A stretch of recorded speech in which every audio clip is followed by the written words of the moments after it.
Hi అండి, welcome to Python life YouTube channel. ఈరోజు మనం క్లాస్లో IEEE 802.15.4 గురించి కంప్లీట్ డీటెయిల్స్ అనేవి డిస్కస్ చేద్దాం. సో ఈ IEEE 802.15.4 అనేది స్పెసిఫిక్గా లో rate wireless personal area network కోసం డిజైన్ చేయబడింది. సో ఇక్కడ లో rate wireless personal area network means LRWPAN, లో rate wireless personal area network అని చెప్తున్నాం. సో దానికోసం అని చెప్పి మనకి IEEE 802.15.4 అనేది స్పెసిఫిక్గా డిజైన్ చేయడం అనేది జరిగింది. సో ఈరోజు మనం క్లాస్లో ఈ టాపిక్స్ని కవర్ చేద్దాం. ఫస్ట్ వచ్చేసి బేసిక్స్ ఆఫ్ LRWPAN అండ్ అలాగే protocol stock of IEEE 802.15.4 and ఆ తర్వాత IEEE 802.15.4లో టోపాలజీస్ని ఏ టోపాలజీస్ని యూజ్ చేస్తామో తెలుసుకుందాం. అలాగే ఫైనల్లీ LRWPAN యొక్క అప్లికేషన్స్ని మనం చూద్దాం. సో ఫస్ట్ మనము LRWPAN బేసిక్స్ చూద్దాం. సో చూడండి, ఇక్కడ LRWPAN స్టాండ్స్ ఫర్ లో rate wireless personal area network అని చెప్తున్నాం. IEEE 802.15.4 అనేది wireless personal area network and లో రేట్ క్యారెక్టరిస్టిక్స్ని కలిగి ఉంది అని చెప్పొచ్చు. సో ఇక్కడ నోడ్స్ అనేవి లోవర్ డేటా రేట్ వద్ద కమ్యూనికేట్ అవ్వడం అనేది జరుగుతుంది. సో ఇది వచ్చేసి మనకి ఫస్ట్ పాయింట్. సో ఇక్కడ IEEE 802.15.4 స్టాండర్డ్స్ని LRWPANలో యూజ్ చేయడం అనేది జరుగుతుంది. సో ఈ LRWPAN అనేది ఇట్ ఈస్ IEEE 802.15.4 స్టాండర్డ్స్ని యూజ్ చేసుకోవడం జరుగుతుంది. ఇది వచ్చేసి సెకండ్ పాయింట్. అండ్ నెక్స్ట్ ఏంటి అంటే మోస్ట్లీ డివైజెస్ అనేవి 2.4 GHz ISM బ్యాండ్ వద్ద ఆపరేట్ అవ్వడం అనేది జరుగుతుంది. అండ్ అలాగే 868 MHz అనేది యూరప్లో, యూఎస్లో వచ్చేసి 915 MHz దగ్గర ఆపరేట్ అవ్వడం అనేది జరుగుతుంది. సో వీటి వద్ద మ్యాక్సిమం డేటా రేట్ వచ్చేసి మనకి 250 kbps ఉంటుంది. సో అదే ఇక్కడ చెప్తున్నాం చూడండి, third point. Generally it is operated at a 2.4 GHz ISM band and అలాగే 868 MHz available in Europe and 915 MHz available in US అని చెప్తున్నాం. సో ఇది వచ్చేసి మనకి థర్డ్ పాయింట్. నెక్స్ట్ ఏంటి అంటే IEEE 802.15.4 అనేది లో power wireless connectivity purpose use చేస్తాం, లైక్ జింబీల్ 6LoWPAN. సో ఇవన్నీ కూడా డిఫరెంట్ నెట్వర్క్స్లలో మనము IEEE 802.15.4ని యూజ్ చేయడం అనేది జరుగుతుంది. సో ఇక్కడ జింబీ అండ్ 6LoWPAN అనేవి IEEE 802.15.4ని యూజ్ చేసుకుంటాయి. సో ఇక్కడ మెయిన్గా ఈ IEEEలో data link layer and physical layer దగ్గర ఆపరేట్ అవ్వడం అనేది జరుగుతుంది. సో ఇక్కడ చూడండి, IEEE 802.15.4 is used for low power wireless connectivity solutions like ZigBee, 6LoWPAN and many more. ఇంకా డిఫరెంట్ నెట్వర్క్స్లలో కూడా మనము IEEEని యూజ్ చేయడం అనేది జరుగుతుంది. సో మెయిన్గా IEEE అనేది data link layer and physical layer దగ్గర వర్క్ అవుతుంది అని చెప్తున్నాం. జింబీ అనేది ఒక ప్రోటోకాల్. సో అప్లికేషన్ని బేస్ చేసుకొని ఆపరేషన్స్ని పర్ఫామ్ చేయడం అనేది జరుగుతుంది. సో ఫస్ట్ అప్లికేషన్ లేయర్, ఆ తర్వాత నెట్వర్క్ లేయర్ అండ్ ఆ తర్వాత ట్రాన్స్పోర్ట్ లేయర్ అండ్ లాస్ట్ 2 లేయర్స్లలో data link layer and physical లేయర్లో జింబీ అనేది ఈ IEEE 802.15.4 స్టాండర్డ్స్ని యూజ్ చేసుకోవడం అనేది జరుగుతుంది. సో ఇది వచ్చేసి మనకి ఫోర్త్ పాయింట్. నెక్స్ట్ ఏంటి, it is operated at a లో డేటా రేట్ దగ్గర మనకి ఇది వర్క్ అవుతుంది అని చెప్తున్నాం. సో ఇక్కడ పవర్ కన్జప్షన్ అనేది ఎక్కువ ఉండదు కాబట్టి బ్యాటరీ లైఫ్ కూడా మనకి ఎక్కువ ఉంటుంది. సో ఓవరాల్గా మనకి గుడ్ పర్ఫార్మెన్స్ ఇస్తుంది అని చెప్పొచ్చు. లో డేటా రేట్ దగ్గర వర్క్ అవుతుంది అండ్ బ్యాటరీ లైఫ్ అనేది ఎక్కువ ఉంటుంది. సో ఇది వచ్చేసి మనకి ఫిఫ్త్ పాయింట్. నెక్స్ట్ ఏంటి, it is operated with lower distance communication అని చెప్తున్నాం. సో ఇది మనకి మెయిన్గా ఈ LRWPAN అనేది లోవర్ డిస్టెన్స్ కమ్యూనికేషన్ని కలిగి ఉంటుంది. లాంగ్ డిస్టెన్స్ కమ్యూనికేషన్కి పాసిబుల్ అవ్వదు. జస్ట్ బిలో 100 మీటర్స్ డిస్టెన్సే ఉండాలి. 100 కూడా కాదు, మోస్ట్లీ 15 to 20 మీటర్స్ డిస్టెన్స్ కమ్యూనికేషన్కి దీన్ని యూజ్ చేయడం అనేది జరుగుతుంది. ఇక చూడండి, it is operated with lower distance communication below 100 metres అని చెప్తున్నా. నెక్స్ట్ లాస్ట్ పాయింట్ ఏంటి, IEEE 802.15.4 defines the characteristics of the physical layer and MAC అంటే మీడియా యాక్సెస్ కంట్రోల్ అని చెప్తున్నాం. సో ఇక్కడ IEEE 802.15.4 అనేది physical layer and media access control క్యారెక్టరిస్టిక్స్ని define చేస్తుంది. సో మీడియా యాక్సెస్ కంట్రోలర్ అనేది డేటా లింక్ లేయర్లో ఉంటుంది. సో వాటి గురించి మనం ఇంకా డీటెయిల్గా తెలుసుకుందాం. సో ఇవి వచ్చేసి మనకి బేసిక్ పాయింట్స్, LRWPANకి ఇవి వచ్చేసి మనకి బేసిక్ పాయింట్స్ అని చెప్పొచ్చు. నెక్స్ట్ వచ్చేసి protocol stock of IEEE 802.15.4. So majority devices అనేవి యూజువల్లీ ఫిజికల్ లేయర్లో 2.4 GHz ఫ్రీక్వెన్సీని యూజ్ చేసుకుంటున్నాయి. అలాగే 250 kbps డేటా రేట్ దగ్గర ఆపరేట్ అవ్వడం అనేది జరుగుతుంది.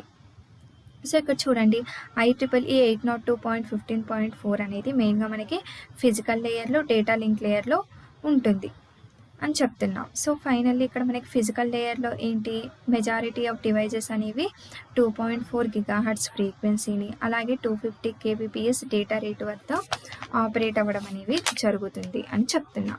నెక్స్ట్ వచ్చేసి మనకి data link layer. So data link లేయర్లో మనకి మీడియా యాక్సెస్ కంట్రోలర్ MAC అనేది ఉంటుంది. సో ఇది IEEE 802.15.4 స్టాండర్డ్స్ని డిఫైన్ చేస్తుంది అని చెప్తున్నాం. సో ఇక్కడ MAC మీడియా యాక్సెస్ కంట్రోలర్ అనేది CSMA-CA స్టాండర్డ్స్ని బేస్ చేసుకొని ఉంటుంది. CSMA-CA means career sense multiple access collision avoidance అని చెప్పొచ్చు. సో CSMA-CA అనేది నెట్వర్క్లో ట్రాఫిక్ని ఆర్ కన్జెషన్ని డిటెక్ట్ చేయడం ఆర్ అవాయిడ్ చేయడం అనేది చేస్తుంది డేటా లింక్ లేయర్లో. సో ఇది వచ్చేసి మనకి physical layer and data link layer. Next మనకి network layer and application layer అనేది ఉంటుంది. సో ఇక్కడ మనకి జింబీ, 6LoWPAN ఇలాంటి నెట్వర్క్స్ అనేవి ఉంటాయి. సో జింబీకి సపరేట్గా ఫీచర్స్ అనేవి వేరే ఉంటాయి, అలాగే 6LoWPANకి అదర్ ఫీచర్స్ అనేవి ఉండడం జరుగుతుంది. సో మనకి ఓన్లీ IEEE అనేది physical layer and data link లేయర్లో ఉంటుంది అని చెప్తున్నాం. సో ఇప్పుడు మనం కొన్ని పాయింట్స్ చూద్దాం ఈ ప్రోటోకాల్ స్టాక్కి. సో ఫస్ట్ పాయింట్ ఏంటి, media access controller MAC is done by CSMA-CA career sense multiple access collision avoidance అని చెప్తున్నాం. సో మీడియా యాక్సెస్ కంట్రోలర్ అనేది career sense multiple access and collision avoidance ద్వారా జరుగుతుంది. సో CSMA-CA బేసిక్ అజెండా ఏంటి అంటే నెట్వర్క్లో కొలిషన్ని avoid చేయడానికి మనకి ఈ CSMA-CA అనేది యూజ్ అవుతుంది అని చెప్తున్నాం. ఇది వచ్చేసి మనకి ఫస్ట్ పాయింట్. నెక్స్ట్ ఏంటి, MAC defines medium access controller, medium access and flow control mechanism అని చెప్తున్నాం. సో ఇక్కడ MAC అనేది మీడియం యాక్సెస్ని డిఫైన్ చేస్తుంది అంటున్నాం. సో ఇక్కడ మీడియం యాక్సెస్ అంటే ఏంటి అనంటే ప్రజెంట్ ఏ నోడ్ డేటాని ట్రాన్స్ఫర్ చేస్తుంది, ఓన్లీ ప్రజెంట్ మాత్రమే చూస్తుంది. So that is nothing but a medium access అని చెప్తున్నాం. అండ్ నెక్స్ట్ వచ్చేసి ఫ్లో కంట్రోల్ మెకానిజం అని చెప్తున్నాం. So flow control mechanism means data రేట్ని చూసుకుంటుంది ఫ్లో కంట్రోల్ అనేది. సో ఈ రకంగా మనకి మీడియా యాక్సెస్ కంట్రోలర్ అనేది మీడియం యాక్సెస్ని అండ్ ఫ్లో కంట్రోల్ మెకానిజంని చూసుకోవడం అనేది జరుగుతుంది. సో ఇక్కడ ఫ్లో కంట్రోలర్ అనేది ఇక్కడ హయ్యర్ డేటా రేట్ ట్రాన్స్ఫర్ చేయకుండా ఫ్లో కంట్రోల్ మెకానిజం అనేది మనకి యూజ్ అవుతుంది. నెక్స్ట్ థర్డ్ పాయింట్ ఏంటి, the physical layer defines operational frequency, transmission power and modulation schemas. So physical layer అనేది operational frequency, transmission power and అలాగే modulation schema అని చూసుకుంటాయి. So ఇక్కడ ఆపరేషనల్ ఫ్రీక్వెన్సీ అంటే ఏంటి అంటే మెజారిటీ ఆఫ్ డివైజెస్ ఏంటి 2.4 GHz ఆపరేషనల్ ఫ్రీక్వెన్సీని యూజ్ చేసుకుంటుంది. అలాగే ఇక్కడ మనకి డేటా రేట్ అనేది కూడా లైక్ ట్రాన్స్మిషన్ పవర్ అనేది డిస్టెన్స్ని బేస్ చేసుకుని చూస్తుంది. లైక్ ఇప్పుడు డిస్టెన్స్ ఎక్కువ ఉంటే మనకి ట్రాన్స్మిషన్ పవర్ అనేది ఎక్కువ ఉంటుంది. డిస్టెన్స్ అనేది తక్కువ ఉంటే ట్రాన్స్మిషన్ పవర్ అనేది తక్కువ ఉంటుంది. సో ఈ రకంగా మనకి ట్రాన్స్మిషన్ పవర్ అనేది వెరీ ఎసెన్షియల్ రోల్ని ప్లే చేయడం అనేది జరుగుతుంది. సో ఇది వచ్చేసి ఆపరేషనల్ ఫ్రీక్వెన్సీ. నెక్స్ట్ వచ్చేసి transmission power and modulation schema కూడా ఇది సపోర్ట్ చేయడం అనేది జరుగుతుంది. ఇది వచ్చేసి మనకి థర్డ్ పాయింట్. నెక్స్ట్ ఏంటి, IEEE 802.15.4 utilize a direct sequence spread spectrum DSSS coding schema to transmit information అని చెప్తున్నాం. సో IEEE 802.15.4 అనేది ఇన్ఫర్మేషన్ ట్రాన్స్మిషన్ కోసం డైరెక్ట్ సీక్వెన్స్ స్ప్రెడ్ స్పెక్ట్రమ్ని యూజ్ చేసుకోవడం అనేది జరుగుతుంది. సో ఈ డైరెక్ట్ సీక్వెన్స్ స్ప్రెడ్ స్పెక్ట్రమ్ అనేది OQPSKని యూజ్ చేసుకుని ఎట్ ది 2.4 GHz ఫ్రీక్వెన్సీని యూజ్ చేసుకుంటుంది. అలాగే 250 kbps డేటా రేట్ని యూజ్ చేసుకుని వర్క్ అవ్వడం అనేది జరుగుతుంది. సో ఇది వచ్చేసి మనకి ఏంటి, ప్రోటోకాల్ స్టాక్ ఆఫ్ IEEE 802.15.4 అని చెప్తున్నా. అండ్ నెక్స్ట్ వచ్చేసి topologies used in IEEE 802.15.4. So మనకి ఈ IEEEలో మనం ఎలాంటి టోపాలజీస్ని యూజ్ చేస్తున్నామో తెలుసుకుందాం. సో ఫస్ట్ వన్ వచ్చేసి star topology and second one వచ్చేసి peer to peer topology. So star topology అంటే ఏంటి అంటే, ఇక్కడ అన్ని బ్లూ నోడ్స్ ఉన్నాయి కదా. సో ఈ బ్లూ నోడ్స్ అన్నీ కూడా సెంట్రల్ నోడ్తో కమ్యూనికేట్ అవ్వడం జరుగుతుంది.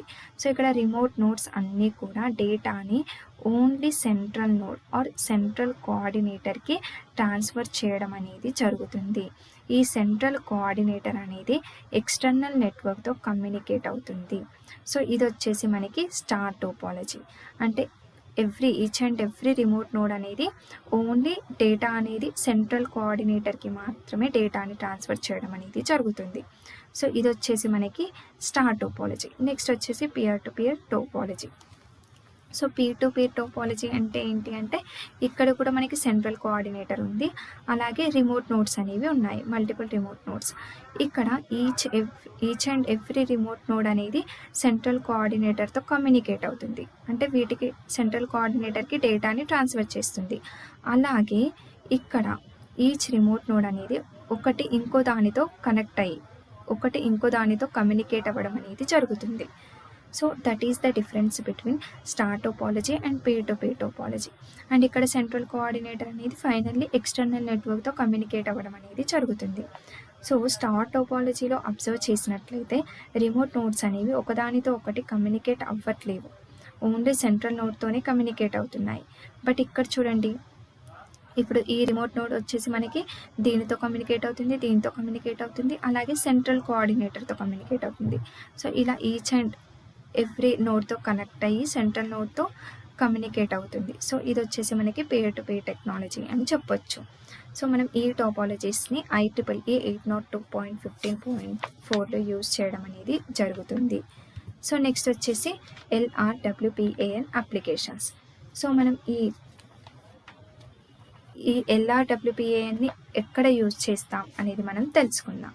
సో ఫస్ట్ వచ్చేసి మనం హోమ్ ఆటోమేషన్స్లలో యూజ్ చేస్తాము, అలాగే industrial automations purpose and automotive purpose, అలాగే ఇప్పుడు అగ్రికల్చర్లో కూడా మనము ఈ LRWPANని యూజ్ చేయడం అనేది జరుగుతుంది.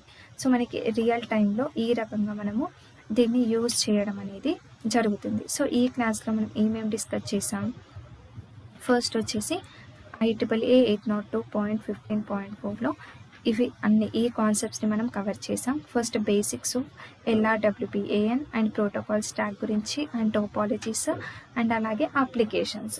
సో ఫస్ట్ ఏంటి, బేసిక్స్ ఆఫ్ LRWPAN. సో ఇక్కడ LRWPAN స్టాండ్స్ ఫర్ లో rate wireless personal area network అని చెప్తున్నాం. సో ఇది LRWPAN అనేది IEEE 802.15.4 స్టాండర్డ్స్ని యూజ్ చేసుకుంటుంది. అలాగే మెజారిటీ ఆఫ్ డివైజెస్ అనేవి 2.4 GHz ISM బ్యాండ్ని యూజ్ చేసుకుంటాయి. అలాగే యూరోప్లో వచ్చేసి 868 MHz, యూఎస్లో వచ్చేసి 915 MHz ఫ్రీక్వెన్సీని యూజ్ చేసుకోవడం అనేది జరుగుతుంది. సో ఇది లో పవర్ వైర్లెస్ కనెక్టివిటీని కనెక్టివిటీ పర్పస్ మనకి IEEE అనేది యూజ్ అవుతుంది. లైక్ ఎగ్జాంపుల్స్ వచ్చేసి జిమ్ బేసిక్స్, లో ప్యాన్ ఇవన్నీ కూడా డిఫరెంట్ నెట్వర్క్స్ అని చెప్పొచ్చు. అండ్ ఏంటి ఇది గుడ్ పర్ఫార్మెన్స్ అంటే బ్యాటరీ లైఫ్ అనేది బ్యాటరీ లైఫ్ అనేది ఉంటుంది దీనికి, ఎందుకంటే లో డేటా రేట్ ఉంటుంది కాబట్టి. అండ్ ఇది ఓన్లీ లోవర్ డిస్టెన్స్ కమ్యూనికేషన్కి మాత్రమే యూజ్ అవుతుంది, బిలో 100 మీటర్స్ అని చెప్పొచ్చు. అండ్ మెయిన్గా ఈ IEEE అనేది physical layer and data link layer పైన వర్క్ అవుతుంది. సో ఇది వచ్చేసి మనకి బేసిక్ పాయింట్స్. నెక్స్ట్ వచ్చేసి ప్రోటోకాల్ స్టాక్ ఆఫ్ IEEE. ఇక్కడ చూడండి IEEE అనేది physical layer and data link లేయర్లో వర్క్ అవుతుంది. ఫిజికల్ లేయర్లో మెజారిటీ ఆఫ్ డివైజెస్ అనేవి 2.4 GHz ఫ్రీక్వెన్సీని అండ్ 250 kbps డేటా రేట్ని యూజ్ చేసుకుంటాయి. డేటా లింక్ లేయర్లో మనకి MAC అని చెప్పి ఉంటుంది. ఇది ఏంటి, MAC stands for medium access control, media access control. So ఈ మీడియా యాక్సెస్ కంట్రోల్ అనేది CSMA/CAని యూజ్ చేస్తుంది. CSMA/CA అనేది ఎందుకు యూజ్ అవుతుంది అంటే నెట్వర్క్లో కొలిజన్ని, ట్రాఫిక్ని అవాయిడ్ చేయడానికి మనకి మెయిన్గా ఇది యూజ్ అవ్వడం అనేది జరుగుతుంది. సో నెక్స్ట్ వచ్చేసి మనకి application layer and network layer ఉంటుంది. సో దీంట్లో జిమ్ బేసిక్స్, లో ప్యాన్ వంటి డిఫరెంట్ నెట్వర్క్స్ అనేవి ఉంటాయి. సింబీకి సపరేట్గా సపరేట్ ఫీచర్స్ అనేవి ఉంటాయి, 6 లో ప్యాన్కి సపరేట్ ఫీచర్స్ అనేవి ఉంటాయి. సో ఇది వచ్చేసి మనకి ప్రోటోకాల్ స్టాక్ ఆఫ్ IEEE అని చెప్పొచ్చు. నెక్స్ట్ ఏంటి, టోపాలజీస్. సో మనకి 2 డిఫరెంట్ టైప్స్ ఆఫ్ టోపాలజీస్ని యూజ్ చేస్తాము, star topology and peer to peer topology. Star topology అంటే ఏంటి అంటే each and every remote node అనేది ఓన్లీ సెంట్రల్ కోఆర్డినేటర్కి మాత్రమే డేటాని ట్రాన్స్ఫర్ చేస్తుంది. ఈ సెంట్రల్ కోఆర్డినేటర్ అనేది ఎక్స్టర్నల్ నెట్వర్క్తో కమ్యూనికేట్ అవుతుంది. అదే పేర్ టు పేర్ టోపాలజీలో each and every remote node అనేది సెంట్రల్ కోఆర్డినేటర్తో కమ్యూనికేట్ అవుతూ ఇంకా అదర్ రిమోట్ నోడ్స్తో కూడా కమ్యూనికేట్ అవుతుంది. సో ఈ సెంట్రల్ నోడ్ అనేది ఎక్స్టర్నల్ నెట్వర్క్తో కమ్యూనికేట్ అవ్వడం అనేది జరుగుతుంది. సో ఇది వచ్చేసి star topology and peer to peer topology. So మనం అప్లికేషన్స్ చూసుకున్నట్టయితే like home automations, industrial automations and automotive and అగ్రికల్చర్లో కూడా మనము ఈ LRWPAని యూజ్ చేయడం అనేది జరుగుతుంది. సో ఈ క్లాస్ మీ అందరికీ క్లియర్గా అర్థమైంది అని నేను అనుకుంటున్నాను. నెక్స్ట్ క్లాస్లో ఇంకో కొత్త టాపిక్ గురించి డిస్కస్ చేద్దాం. Thank you.